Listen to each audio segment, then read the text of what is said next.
Gusto nyo bang malaman kung paano napapanatili ang ganito kalinaw na salamin? Simple lamang yan mga kalinis. Ito lang mga gamit na iyong kailangan. Napakasimple lang gawin ito. Sundan mo lang itong steps na mga ipapakita ko. Una mong gawin ay ihanda ang mga gamit na ito. Dahil ito ang iyong mga kakailanganin sa iyong paglilinis.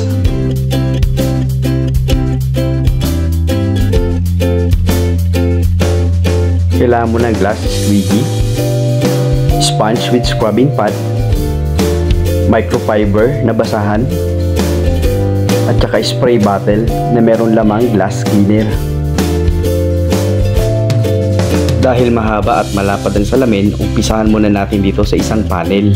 Umpisahan muna natin yung unang kalahati.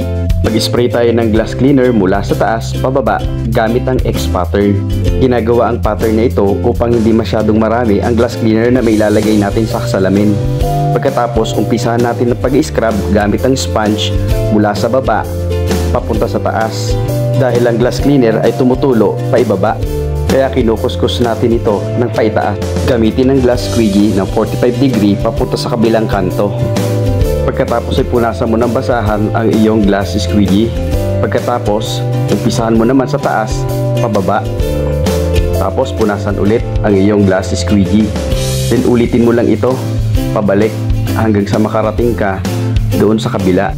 Lagi mong pupunasan ng basahan ng iyong glass squeegee upang hindi ito mag-iwan ng marka sa salamin. Pagkatapos niyan ay isunod mo naman ang ibabang bahagi ng salamin. Ulitin mo lang ang proseso. Gayahin mo lang yung una mong ginawa. Mag-spray ka ulit ng glass cleaner gamit ang X pattern. Pagkatapos gamitin mo yung sponge. Kuskusin muli ito mula sa baba patungo sa itaas gamit ang circular pattern.